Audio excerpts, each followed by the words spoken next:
I told my new wife I was just the store manager at Morrison Hardware. What I didn't tell her was that I owned all 5 locations across Calgary, plus the warehouse, plus the commercial real estate they sat on. $17 million worth of property and inventory, give or take. At 64 years old, I'd learned that money changes people faster than you can say I do. My daughter Claire squeezed my hand under the table at the reception. "Dad, are you absolutely sure about this?" she whispered, watching Catherine Kate. She insisted everyone call her laughing with her friends across the room. "You've only known her 11 months. Your mother would want me to be happy," I said, though the words felt hollow. Margaret had been gone 3 years, and the loneliness had been crushing. Kate had appeared at just the right time, or so I'd thought. We'd met at a charity fundraiser for the Calgary Food Bank. She'd been volunteering, sorting donations, her hair pulled back, no makeup, just genuinely helping people. That's what had drawn me in. Mom would want you to be happy, yes, but she'd also want you to be smart. Claire glanced at Kate's son, Brandon, who was taking selfies near the cake. "There's something off about him. He's supposed to be 25. But Dad, I swear he looks older. And the way he looks at you sometimes." "Claire, I'm just saying, be careful. Promise me." I promised, but I thought she was being overprotective. My smart, cautious daughter who worked as a forensic accountant. Of course she'd see red flags everywhere. The wedding night, Kate and I returned to what she believed was my modest rental, a 3-bedroom house in Marda-Loop that I actually owned, one of 4 investment properties I'd quietly accumulated over the years. The main house, the one Margaret and I had built together in Elbow Park, sat empty except for when Claire visited. Too many memories. "I can't believe we're really married," Kate said, kicking off her heels. "Robert Morrison, you've made me the happiest woman in Calgary." I smiled, pushing down the small voice that sounded suspiciously like Claire's. "We should talk about our finances, start planning our future together." Kate's eyes lit up. "Oh, absolutely. You know, I was thinking you've been managing that hardware store for so long. Don't you think it's time to consider retirement? You could probably get a decent severance package." "The owners are pretty tight," I said carefully. "Been there 32 years, but they're not exactly generous. Still, you must have savings. We could pool our resources, maybe invest in something. Brandon has some wonderful ideas about cryptocurrency and NFTs." "I'll bet he does," I thought. "Let's take it slow. Get to know each other as husband and wife first." She pouted slightly but recovered quickly. "Of course, darling. I'm just excited about our future." That night, lying next to her in the dark, I wondered if I'd made a terrible mistake. But I'd been careful, hadn't I? I'd run a background check, nothing unusual. Catherine Ann Donovan, born in Medicine Hat, worked as a dental hygienist for 15 years, widowed young, raised Brandon on her own. A normal life, a good person, except something Claire said kept nagging at me. "Brandon looks older, the way he looks at you." The first 3 days of married life were unremarkable. Kate went to work at the dental clinic. I went to work at the hardware store, though, really, I owned the whole operation and had a general manager running things while I played the role of floor supervisor. In the evenings, we cooked dinner together, watched TV, played house. Normal. Brandon came by on day 4. "Hey, Robert," he said, sprawling on my couch without invitation. Not Rob or Mr. Morrison, or even a respectful sir. Just Robert, like we were buddies. "Mom says you're pretty comfortable financially." "That's cool, man. I've been thinking we should talk about some investment opportunities." "I'm not interested in cryptocurrency," I said evenly. "Nah, man, bigger than that. My business partner and I are launching a startup. We're developing an app that uses AI to, well, it's complicated. But trust me, it's going to be huge. We just need some seed capital. Say, 200,000 to start?" I nearly choked on my coffee. "Brandon, I manage a hardware store. I don't have $200,000 lying around." His expression shifted, something cold flickering behind his eyes before the friendly mask returned. "Right, yeah, of course. Just thought I'd ask. But you could probably get a loan or something. Family investment, Help your new stepson get started in life." I'll think about it, I lied. After he left, I sat in the quiet house and thought about Margaret. We'd built Morrison Hardware from nothing. Started with one small shop in 1989, back when Calgary was hurting from the oil crash. We'd scraped and saved and worked 70-hour weeks. By the time she got sick, we had 5 locations and owned every building. She'd made me promise 2 things before she died. Take care of Claire, and don't let anyone take advantage of me.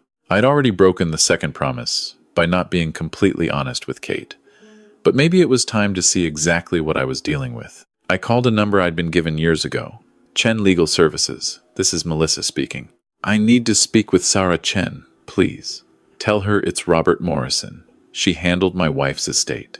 Sarah took my call within 5 minutes. Robert, it's been a while. What's going on? I explained everything. The whirlwind romance, the marriage, Brandon's request for $200,000, Claire's suspicions. Sarah listened without interrupting. Robert, I'm going to be very direct with you. In my experience, when someone asks for 6 figures within a week of a wedding, it's not a good sign.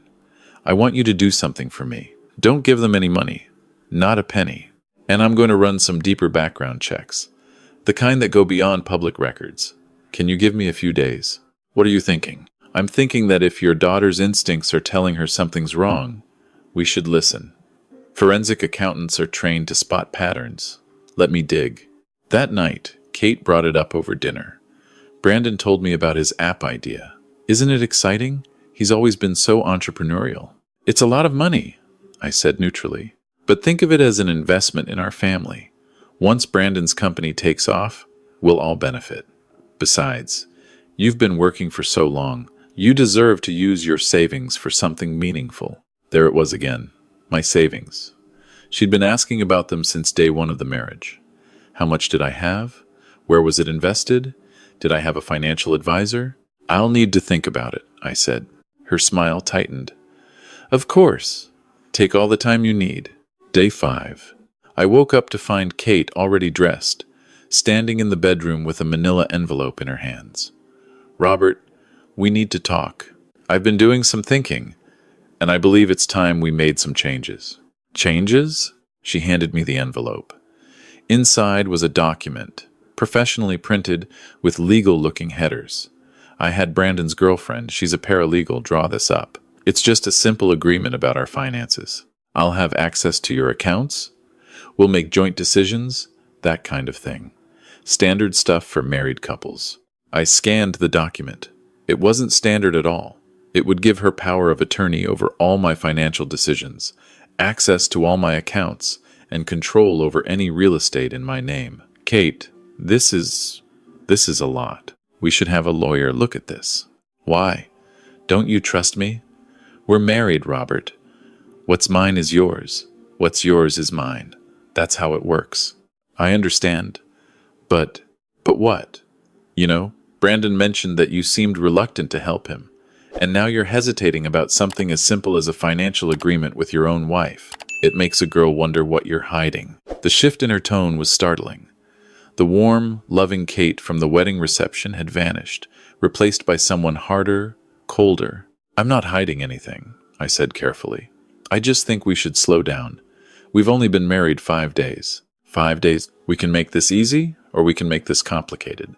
After she stormed out, I immediately called Sarah Chen. She's pushing hard, wants me to sign a power of attorney. Don't sign anything. Robert, I have some preliminary findings. Are you sitting down? I sat. Catherine Donovan isn't widowed. She's divorced 3 times. Each divorce came within a year of marriage, and in each case, she received substantial settlements. The first husband was an oil executive. The second owned a car dealership. The third was a real estate developer. There's a pattern of rapid marriages, followed by rapid divorces and payouts. My blood ran cold. And Brandon? Brandon Hartley, not Donovan. Age 31, not 25. He's not her son, he's her nephew. And here's where it gets interesting. He's worked with Catherine on at least 2 of the previous marriages. There are court documents suggesting he posed as her troubled son who needed financial help. It's a con, Robert. They're con artists. I felt like I'd been punched in the gut. What do I do? First, We need to verify what name she used on your marriage certificate. If she lied about any of the essential facts, her marital status, her identity, we can get an annulment pretty quickly. Second, we need evidence of fraud. Can you record conversations? In Canada, you can legally record any conversation you're part of without the other person's knowledge. One-party consent. I can do that. Good. I'm coming to Calgary tomorrow. Don't sign anything, don't transfer any money, and try to act normal. Let them show their hand. Acting normal was harder than I thought. Kate barely spoke to me that evening. Brandon came over with a woman he introduced as his girlfriend, Diane. She was tall, professional-looking, mid-50s. I hear there's been some hesitation about helping Brandon, Diane said, settling onto my couch like she owned it. That's disappointing. Family should support family. Something about her voice tickled my memory. Have we met before? I don't think so, she said, but her eyes flickered to Kate. I'd activated the voice recorder on my phone before they arrived, tucked in my shirt pocket. I'm just being cautious. It's a lot of money. Robert, let me be frank with you, Brandon said, leaning forward. You're not getting any younger. You're 64 years old, working at a hardware store. How much longer do you think you can keep that up? My mom, sorry, Kate, she's being nice about it, but let's be real. She could do better. But she loves you, so she's willing to stick around. All we're asking for is a little family loyalty in return. Is that a threat? I asked quietly. It's reality. Sign the papers, invest in the app, and we're all happy. Don't, and things could get complicated. Divorces are expensive, especially for the older spouse.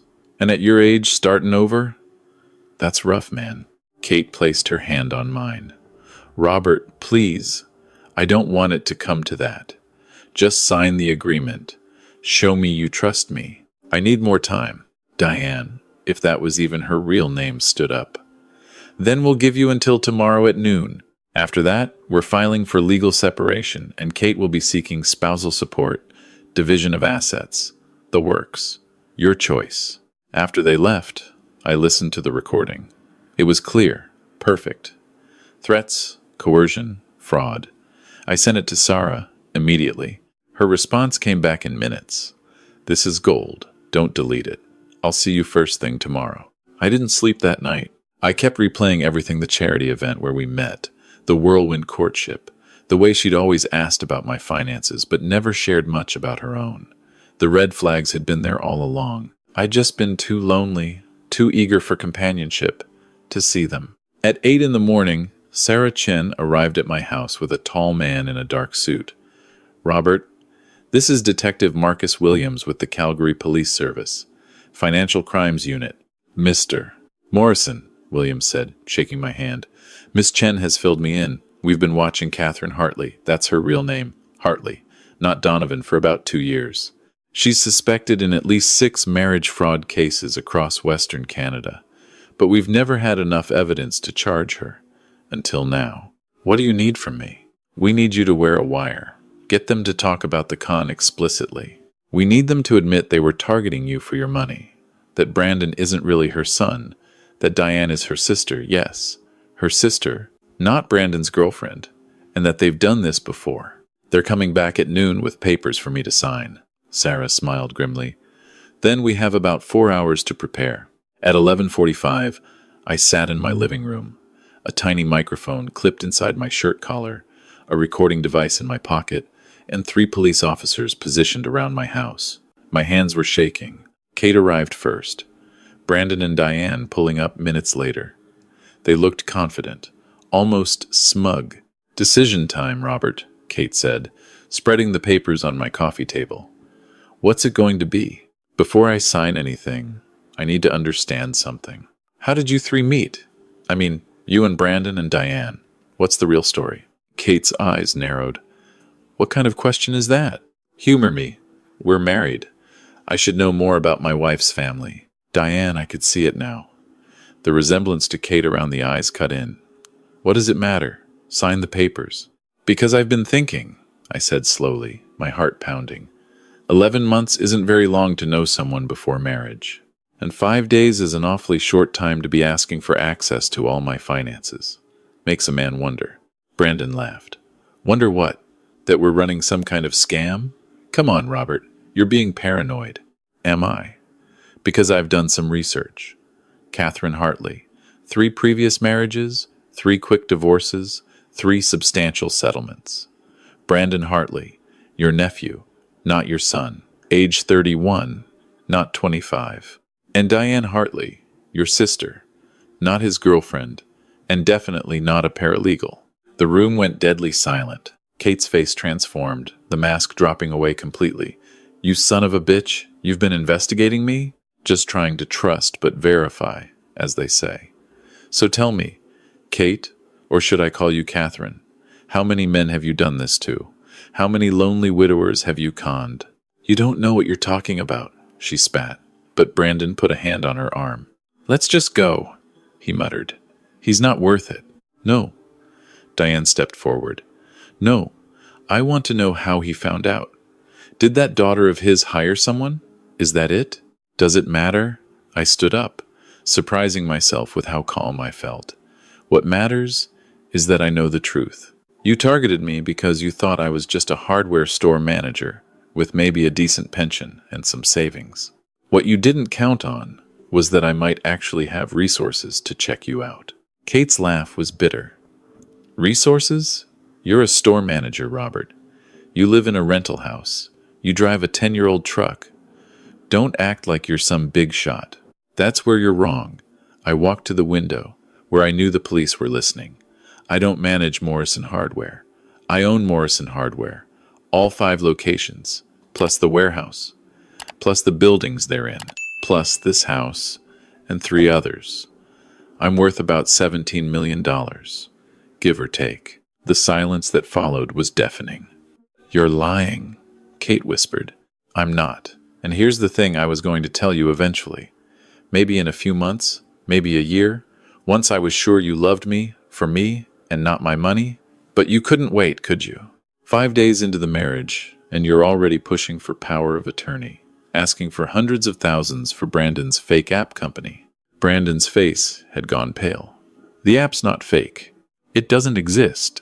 Detective Williams confirmed it this morning. There's no registered business, no trademark, no LLC. It was just a way to get money out of me. Diane moved toward the door. We're leaving. I don't think so. I pulled out my phone, showed them the recording app that had been running the whole time. See, in Canada, we have one-party consent laws. I can record any conversation I'm part of, and I've got hours of recordings now, including the one from last night where Brandon threatened me and you all admitted this was about getting access to my money. The door opened, and Detective Williams walked in with 2 uniformed officers, Catherine Hartley, Brandon Hartley, Diane Hartley. You're under arrest for conspiracy to commit fraud, attempted theft over $5,000, and uttering threats. What happened next was a blur handcuffs, Miranda rights, Kate screaming that I'd betrayed her, Brandon cursing, Diane remaining coldly silent. They were led out to separate police cars, while Sarah stood beside me, her hand on my shoulder. You did good, Robert, she said quietly. A lot of victims don't fight back. Is the marriage even legal? I asked. She used a false name on some of our initial paperwork, said her maiden name was Donovan, not Hartley. Fraud in the essentials of marriage. We can get an annulment, probably within 30 days. Judge Kowalski is handling fraud cases this month, and she's seen enough of the Hartley family's work to move quickly. Claire arrived 20 minutes later, bursting through the door and throwing her arms around me. Dad! Oh my God! Are you okay? Detective Williams called me. I'm okay, sweetheart. You were right. You were right about all of it. I wish I'd been wrong. She pulled back, looking at me seriously. Dad, promise me something. Promise me that next time, if there is a next time, you'll introduce me first. Let me do a background check before you even go on a second date. I laughed, but it came out shaky. Deal. Over the next few weeks, the case built itself. The police found evidence of 5 other victims across Alberta and British Columbia, men Kate had married or gotten engaged to, men she'd conned out of anywhere from $50,000 to $500,000. Brandon and Diane had been her partners the whole time, playing different roles depending on what the mark needed to see. Sometimes Brandon was her troubled son, sometimes her business-minded nephew. Diane played everything from best friend to financial advisor to paralegal. The annulment came through in 3 weeks. Judge Kowalski ruled that Catherine had committed fraud in the essentials of the marriage by lying about her identity, her marital history, and her intentions. The marriage was declared void ab initio, void from the beginning, as if it had never existed. "How are you holding up?" Sarah asked when we met to finalize the paperwork. "Honestly, I feel like an idiot. I'm 64 years old. I've run a successful business for 35 years. How did I fall for it?" Sarah leaned back in her chair. "Robert, you fell for it because you're a good person who wanted to believe in someone. Catherine Hartley is a professional. She's been doing this for at least 15 years that we can prove. She knew exactly how to read people, what to say, how to act. You're not the first smart, successful person she's fooled, and if we hadn't caught her, you wouldn't have been the last. What happens to them now? The Crown Attorney is pushing for significant jail time. Catherine has priors not for fraud, but for theft and deception. Brandon has a record too. With the evidence we have, including your recordings and testimony from the other victims who are willing to come forward, we're looking at 5 to 7 years for Catherine, 3 to 5 for Brandon and Diane. Good. There's something else. Sarah slid a business card across the desk. One of the other victims, Gerald Patterson, asked if he could speak with you. He's 72, and Catherine got him for almost $300,000 before his son intervened. He said it would help to talk to someone who understands. I took the card. I'll call him. That evening, I sat in my real home, the one Margaret and I had built, the one with her photos still on the mantle and her garden tools still in the shed. Claire had made dinner, and we ate together in comfortable silence. "You going to try again?" she asked finally. "Dating, I mean." I thought about it. The loneliness hadn't gone away.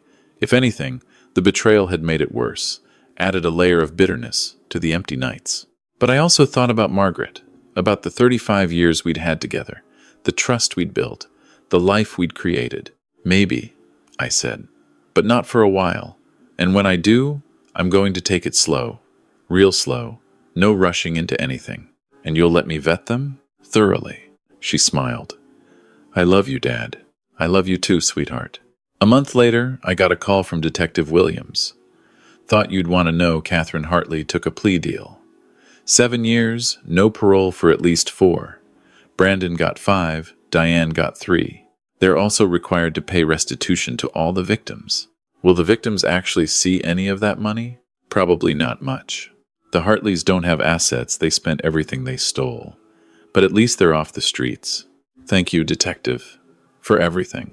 Thank you for being willing to wear a wire. A lot of victims are too embarrassed. You helped put away 3 people who've been hurting folks for over a decade." After we hung up, I walked through my empty house.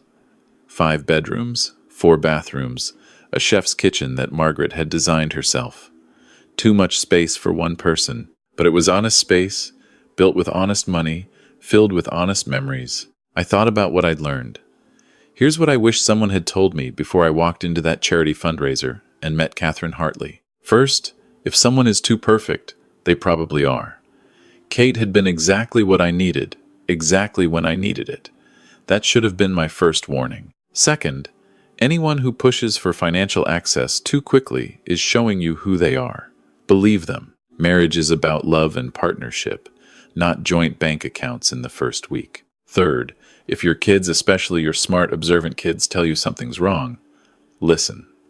They see things we don't want to see. Fourth, in Canada, you can protect yourself legally. Record conversations. One-party consent is legal. Keep your assets separate until you're absolutely sure. And don't be afraid to run background checks.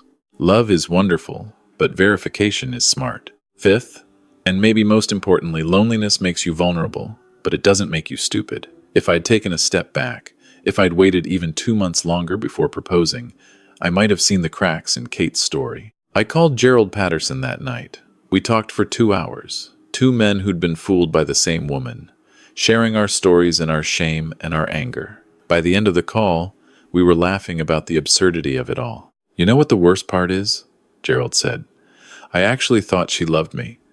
Even now, knowing everything, part of me still wants to believe some of it was real. I know exactly what you mean, but it wasn't, was it? It was a job to her. We were marks, not people. Yeah, we were. After we hung up, I sat in the dark and thought about Margaret. I miss you, I said to the empty room. I miss you so much. And I'm sorry I tried to replace you with someone who turned out to be a con artist. You would have seen through her in 5 minutes. The house stayed silent, but somehow I felt better. 3 months after the arrests, I got a letter from the Calgary Crown Attorney's office. Would I be willing to provide a victim impact statement at Catherine Hartley's sentencing hearing? I would. The hearing was in September, the kind of crisp fall day that Margaret had always loved. I stood in front of the judge and read my statement, looking Catherine Hartley in the eye the whole time. Your Honor, Catherine Hartley didn't just steal my money. She didn't actually succeed in that. But she stole my trust. She stole months of my life that I'll never get back. She exploited my grief over losing my wife of 35 years. She calculated exactly what a lonely 64-year-old man would want to hear. And she said it perfectly. She turned love into a con game, and that's a special kind of cruelty. I paused, watching her face. She looked down, refusing to meet my eyes. But here's what she didn't steal. My future. I'm still here. I still have my daughter, my business, my life. I'm still capable of trusting people, even if I'm more careful now. Catherine Hartley tried to take everything from me, but she failed. And I want that on record, she failed. The judge sentenced her to 9 years, 2 more than the plea deal, citing the number of victims and the sophistication of the fraud. Brandon got 6, Diane got 4. As I left the courthouse, Sarah Chin caught up with me. That was a powerful statement, Robert. It was the truth. I know you've been through a lot, but I wanted to ask, would you be willing to talk to other seniors about relationship fraud? The Calgary Police want to start an education program, and they need speakers who've been through it. I thought about Gerald Patterson, about the 5 other men Catherine had conned, about all the people out there who might fall for the same scheme. Yes, I said. I'll do it. 6 months later, I stood in front of a group of about 50 people at the Calgary Senior Center, telling my story. I talked about the red flags I'd missed, the questions I should have asked, the resources available to verify someone's background. I talked about loneliness and vulnerability and the difference between being cautious and being afraid to love again. After the presentation, a woman approached me. She was about my age, with kind eyes and a warm smile. Thank you for sharing your story. My sister almost fell for something similar last year. Your talk might help her feel less ashamed.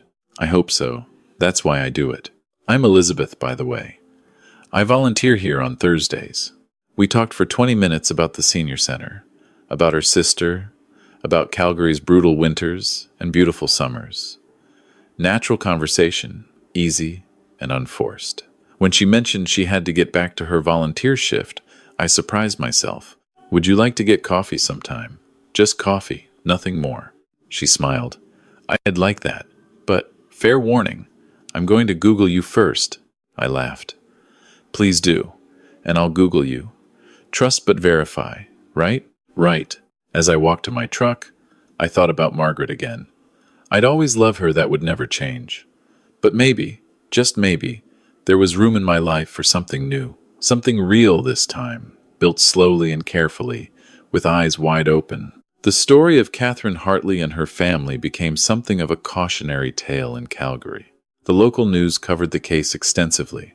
Sarah Chen did interviews about protecting yourself from relationship fraud, and Detective Williams used it as a teaching example for other law enforcement agencies. As for me, I kept running Morrison Hardware, kept doing the fraud education talks, and yes, I kept seeing Elizabeth for coffee. 3 years later, we're still taking it slow, still getting to know each other, still verifying trust one day at a time. Because at 67, I've finally learned what I should have known at 64. Real love doesn't rush. It doesn't push for access to your bank account after 5 days. It doesn't come with a hidden agenda or a team of accomplices. Real love is patient, honest, and worth waiting for. And if you're out there reading this, wondering if your new partner is too good to be true, Wondering if you should ignore those red flags because you're lonely. Don't. Listen to your instincts. Talk to your kids. Run that background check. Protect yourself. Because people like Catherine Hartley are out there, and they're very, very good at what they do. But they can be stopped, and you can survive it. And life somehow goes on